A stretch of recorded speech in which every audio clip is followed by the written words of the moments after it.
बरसात में मिर्च की खेती कैसे करें। जी हाँ दोस्तों, क्योंकि अभी बरसात का मौसम आ गया है और बहुत दिन से आप लोगों का कमेंट आ रहे थे कि बरसात के सीजन में मिर्च की खेती कैसे करें, क्या सीक्रेट उपाय है, क्या प्रोसेस है और किस तरीके से करना चाहिए। क्योंकि उस समय बहुत ही ज़्यादा रिस्क होता है, मिर्च की खेती हो चाहे कोई भी फसल की खेती हो।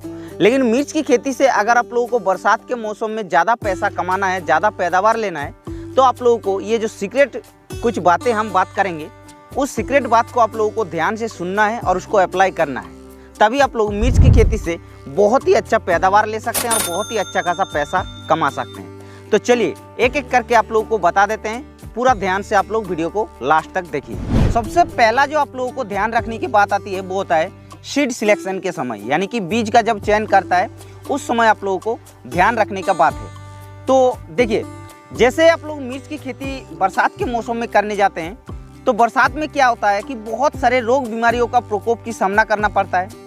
तो अगर आप लोग पहले सीड जब सिलेक्शन करते हैं उस समय अगर सही तरीके से रोग मुक्त बीज को नहीं सिलेक्शन करते हैं तो आप लोगों को बाद में जाके उसी बीज में यानी कि उसी पौधे में आप लोग को बहुत ही ज़्यादा शकिंग पेस्ट यानी कि चूसों कीट का या फिर बहुत ही ज़्यादा रोग बीमारियों का प्रकोप देखने के लिए मिल सकता है। इसलिए आप लोगों को सबसे पहला जो काम करना है वो होता है सीड का सिलेक्शन सही तरीके से करना है। हर जगह पर अलग अलग सीड का वैरायटी होता है। जैसे हमारे इधर कुछ अलग अलग वैरायटी चलता है, आस्था चलता है, AK-47 चलता है, नूनेम्स का जो 2074 वैरायटी आता है वो चलता है।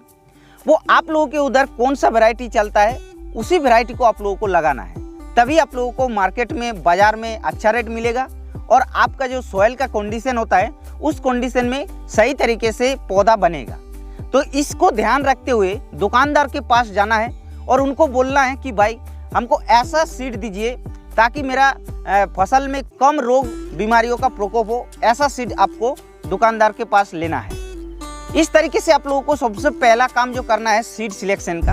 अब उसके बाद आती है दूसरी बात जो कि होता है नर्सरी तैयार।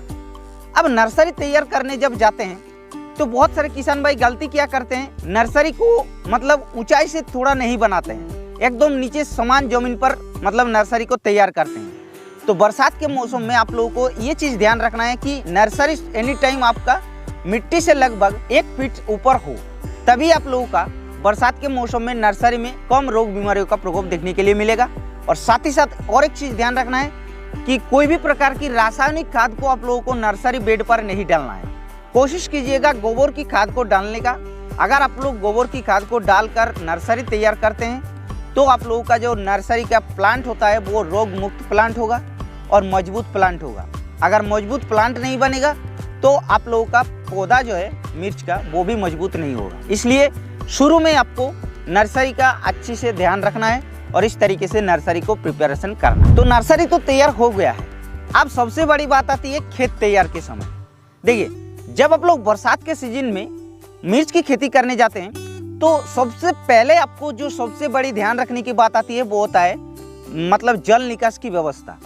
जैसे बरसात के मौसम में तो भाई पानी बहुत ही ज़्यादा रहता है खेत में, लेकिन उस पानी को आप लोग किस तरीके से बाहर निकालेंगे उसको आप लोगों को ध्यान रखना है। यानी कि जल निकास व्यवस्था आपको सही और सटीक होना चाहिए। इसके लिए आप लोगों को खेत को अच्छी तरीके से 20 से 21 दिन से 25 दिन पहले आपको एक बार जुताई करना है। जुताई करने के बाद अच्छी तरीके से मिट्टी भर देना है खेत के अंदर और ऊंचाई को बनाना है।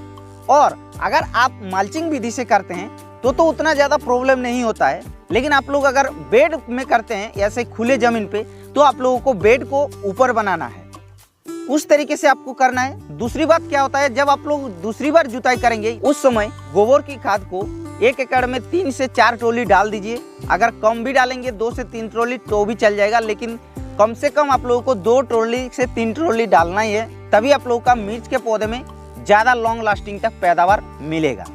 क्योंकि भाई ज़्यादा केमिकल फर्टिलाइजर डालने से आप लोगों को लॉन्ग लास्टिंग पैदावार नहीं मिलता है। जितना हो सके उतना आप लोग ऑर्गेनिक खाद का मतलब इस्तेमाल कीजिए, तभी आप लोगों को ज़्यादा से ज़्यादा मतलब लॉन्ग टाइम तक उत्पादन मिलेगा।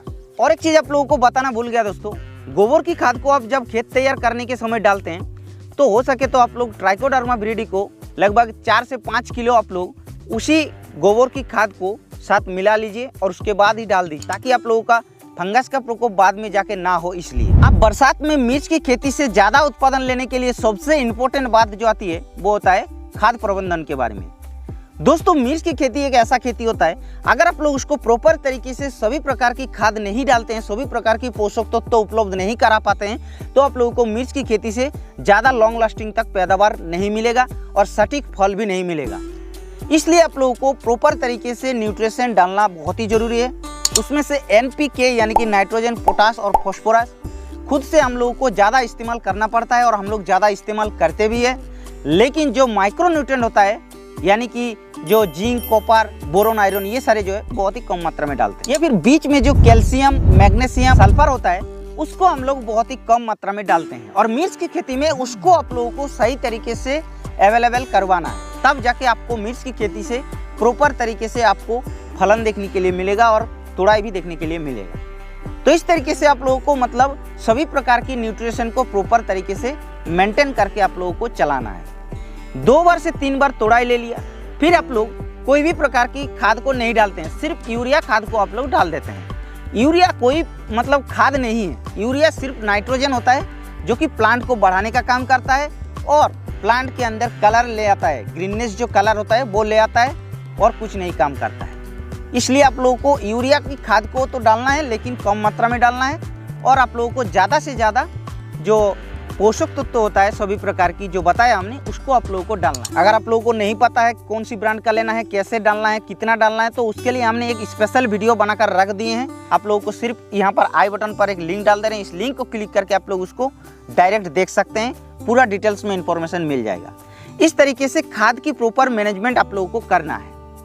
उसके बाद आती है भाई सबसे बड़ी बात और एक चीज जो कि होता है कीट प्रबंधन या फिर रोग प्रबंधन। मिर्च की खेती में सबसे भयंकर जो कीट का प्रकोप होता है वो होता है सकिंग पेस्ट यानी कि चूसक कीट। और जो बरसात के मौसम होता है उस समय सबसे ज़्यादा सकिंग पेस्ट का प्रकोप इसलिए होता है क्योंकि उस समय बारिश ज़्यादा होता है, मिट्टी नमी रहता है, हवा चलती है, तो भाई ऑटोमेटिकली सकिंग पेस्ट का तो प्रकोप होगा ही। इसलिए देखने को मिलेगा बरसात के मौसम में जैसे ट्रांसप्लांट कर दिया और 15 से 20 दिन प्लांट हो गया तो आप लोगों को लीफ कर्ल देखने के लिए मिलेगा। लीफ कर्ल यानी कि लिप यानी कि पत्ता और कर्ल यानी कि मुड़ना यानी कि पत्ता मुड़ना रोग देखने के लिए मिल जाएगा, जो कि थ्रिप्स, व्हाइट फ्लाई, माइट इस तरीके से मतलब वो सकिंग पेस्ट के कारण होता है और धीरे धीरे वो वायरस में कन्वर्ट हो जाता है, उसको सही तरीके से प्रॉपर तरीके से कंट्रोल नहीं करते हैं। तो इसलिए आप लोगों को अच्छे दवाई को इस्तेमाल करना है और उसके लिए भी हमने एक डिटेल्स स्पेशल वीडियो बनाकर रख दिए हैं। आप लोगों को आई बटन पर लिंक डाल दे रहे हैं, आप लोग जाके बाद में देख लीजिएगा, या फिर डिस्क्रिप्शन में भी लिंक डाल दे रहे हैं, आप लोग बाद में जाके देख लीजिएगा। उसके बाद जैसे प्लांट में फूल फल आने का शुरू हो जाता है उस समय आप लोगों को एक सबसे भयंकर बीमारी देखने के लिए मिलता है, जो कि आप लोगों को इस तरीके से सिम्टम्स देखने को मिलेगा। ऊपर की तरफ से प्लांट का ऊपर की तरफ से सूखते हुए नीचे की तरफ आएगा और धीरे धीरे पौधा एकदम मुरझा जाएगा और ख़त्म हो जाएगा, मर जाएगा। और ये 4 से 5 दिन के अंदर आपके आंखों के सामने देखते देखते ख़त्म हो जाएगा पूरा प्लॉट।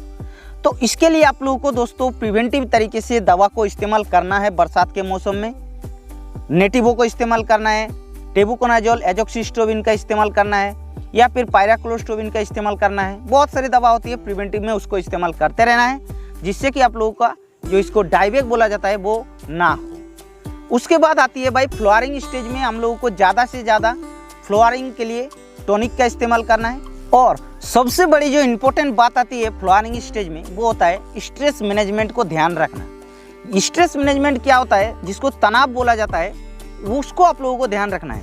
बरसात के मौसम में अचानक से ज़्यादा बारिश हो गया, अचानक से आप लोगों को हवा ज़्यादा चल गया तो प्लांट के अंदर इफेक्ट पड़ता है, तनाव लगता है। लेकिन कुछ यहाँ पर हम दवा का नाम बता दे रहे हैं, उसको आप लोगों को तनाव के लिए यूज कर सकते हैं। जैसे कि यूपीएल का मेकारिन आता है, सिंजेंटा का क्वांटिस आता है। तो इस दवा को इस्तेमाल करना है, आपके प्लांट के अंदर कोई भी प्रकार की स्ट्रेस या फिर तनाव जो होता है उसको देखने के लिए नहीं मिले। तो बस इस तरीके से अगर आप लोग बरसात के मौसम में ध्यान रखते हुए सोच समझ करके मिर्च की खेती करते हैं तो आप लोगों को मिर्च की खेती से बम्पर उत्पादन देखने के लिए मिलेगा। तो ये वीडियो कैसा लगा आप लोग नीचे लाइक करके बताना, क्योंकि लाइक एक करने से हम लोगों को बहुत ही ज़्यादा मोटिवेशन मिलता है। इसलिए आप लोगों को लाइक करना मतलब बहुत ही इंपॉर्टेंट बात आती है। तो एक प्लीज़ लाइक कर देना अगर अच्छा लगा तो, और अगर आप लोगों को अच्छा नहीं लगेगा तो आप लोग डिसलाइक भी कर सकते हैं। बाकी अगर हमारे इस चैनल पर पहली बार आ रहे हैं तो चैनल को सब्सक्राइब भी कर सकते हैं, क्योंकि हम इस चैनल पर ऐसे ही फार्मिंग रिलेटेड वीडियो आप लोगों के लिए डालते रहते हैं।